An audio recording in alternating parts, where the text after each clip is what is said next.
hoş geliblər, səfa gətiriblər. Gələn ayaqları var olsun. Ayağı düşərli olsun deyəndə şəhid bacısıdır. Elə onun ayağı, hər ayağın qoysa ora. Biz adət mənasında dedik ki, adətdə, ənənədə var. Mən belə düşünürəm ki, adətimizə, elimizin, ovamızın adəti vanəsi var. Amma adətlərimiz öz yerində. Öz adət ənənəmizə, dinimizə, adətlərimizə sadiqdir. Amma özüm düşünürəm ki, şəhid anası, şəhid evi elə ocaqdır. O ocağa gələn şəhid bacısı da o ocaqdandır, şəhid qardaşı da o ocaqdır. Bu müqəddəs ocaqda ora həm uğurlu, həm hərəkətli, sağlıq, xoşbəxtlik o öz ayağı ilə gətirəcək. Çünki onun ayağında, öz gəlişində elə xoşbəxtlik var, o ocaqdan ocağa gəlib. Bir ocaqdan, müqəddəs ocaqdan elə dayalı ikinci müqəddəs ocağa gəlib, iki müqəddəs ocağın da birləşməsində öz bölüsü nədir? Elə bura Allah özü xoşbəxt eləsin. Allah nə deyim, bütün gəzlərə xoşbəxt eləsin. Amin. Çox şükür Allah'ın bir günə ki, bu gün bizə nəsib oldu. Allah balası hər bizi xoşbəxt eləsin. Bütün şəhid balalarını xoşbəxt eləsin. Qədəmlər mübarək olsun bala. Xoş gəlmişsən, ayağın şərri olsun. Rozlu bərəkətli olsun. Həyatınız necə ki bugün şən, xoşbəxt gününüzdür. Ömrünüzün axırına kimi xoşbəxt olasınız. İnşallah sağlam olasınız. Necə deyim? Neyini necə eləyim deməyəsiniz. Bəli. Allah mübarək eləsin. Gözünüz aydın olsun. Allah bütün subaylarımıza qismət eləsin. Allah Teala kim arzusundadır, necə deyim, istəyir şəhid ailəsindən, istəyir qazi ailəsindən, istəyir belə sıravı cəmaatdan hamısına qismət eləsin. Biz də bir şəhid atası kimi, bir davamçı kimi gidərik, mübarək olsun eləyərik. Təbrik eləyərik, xeyir dua verərik. Həqiqətən də bugün xoş gündür, şərəfli gündür. Mən bibim oğlunun xoş günündə mən şərikəm. Əvvəlcədən də demişdim ki, bir gündən 6 il bir acı yaşayırdıq. Amma həqiqətən də mənə çox qürur verici gündür ki, bibim oğlu həyatında şad gün keçirdir, toy məclisi keçirdir. Gözəl İmran balamızın, gözəl gəlinimizin yaxşı gündür. Ürəklə, həqiqətən də səmimi edirəm, çox böyük ürəklə, sevinclə gəlib bibim oğluna şərik olub sevincinə, bu günləri bunların hamısının gözündən çıxan sevinç gözyaşıdır. Allah Teala sizin həmişə bu sevinç gözyaşınızı bol etsin, bol eləsin. Biz də həmin gözyaşlarına qoşulaq, bu sevincimizə qoşulaq. Təbrik eləyək, iştirak eləyək. Sağ olun, çox sağ olun. Bir daha mübarək olsun. Gözünüz aydın desin. Allah məsələn, bəxtəvərlərin bəxtəvəri olsun, gəlinimizlə bəyimiz. Allah ömürlərin axırına qədər bir yerdə yaşasınlar, bir yerdə qocarsınlar. Əvvəllərə qismət eləsin. Allah yenə xoşbəxt eləsin. Amin. Allah xoşbəxt eləsin, dərələr xanım olsun, oğullu qızı olsunlar. Mən də gəlinimə ünək verirəm bir dənə. İşim var, nə evim var. Maşın da bəyindi, gəlindi, hər bir şeyim var.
Aziz, değerli Həmvətənlərimiz, Azərbaycan xalqı, xalqımızın, millətimizin, böyük qalib Azərbaycanımızın bu məğrur günündə iki ən əziz ocağın, əziz balalarının İmran bəylə Ülkər xanımın, şəhid bacısı, şəhid qardaşının toy günündə xoş gördük. Xoş gəlir, səfalar gətirmişsiniz. Həmişə toy olsun, bəyimiz, gəlinimiz bəxtəvər olsun. Gönderin gelsin İmran Bey'in musiqisini dəvət edək. Buyursunlar. Bax belə gürurlu bir təqdimatda. Allah xoşbəxt eləsin. Yaşasın Azərbaycanımız. Şəhidlər ölməz. Vətən bölünməz. O sevip seçtiğin zehraken yüzünü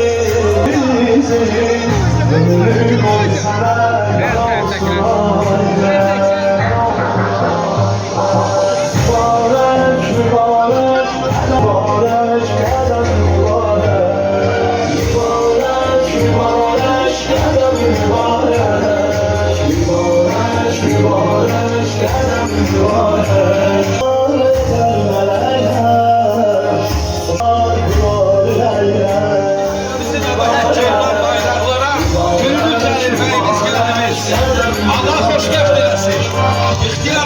Gözleriniz aydın olsun. Bağımda her zaman var olsun ay ben. O sevip seçtiğin zehraken yüzünü ömrü koy sana yar olsun ay ben. O sevip seçtiğin zehraken ay ben.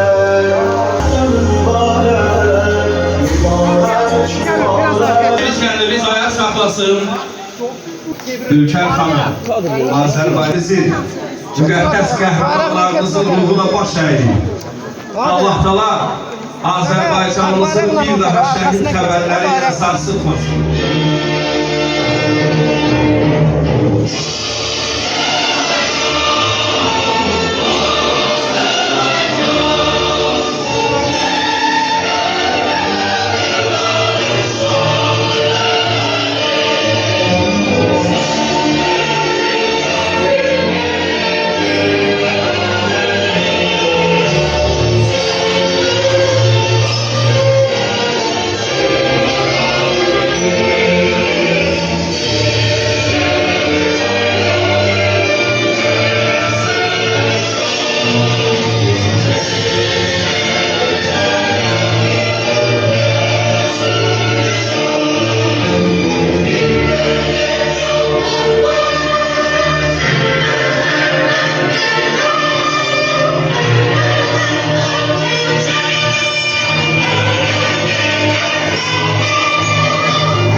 Yaşasın Azərbaycanımız. Buyurun əyləşin. Bəyimiz, gəlbimiz bəxtəvər olsunlar. Allah xoşbəxt eləsin.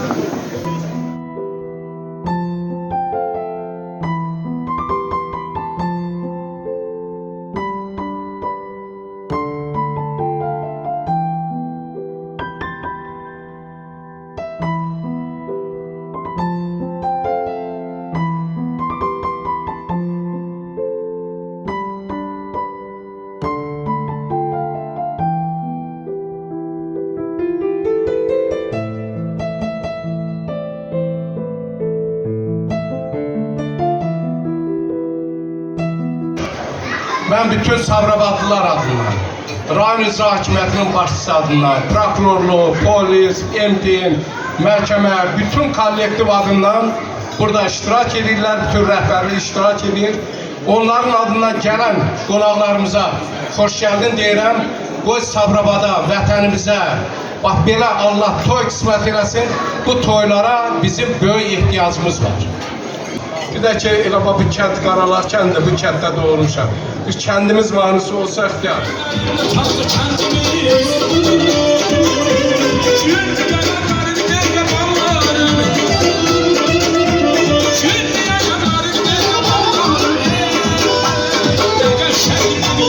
Kendimiz, kendimiz, kendimiz, kendimiz,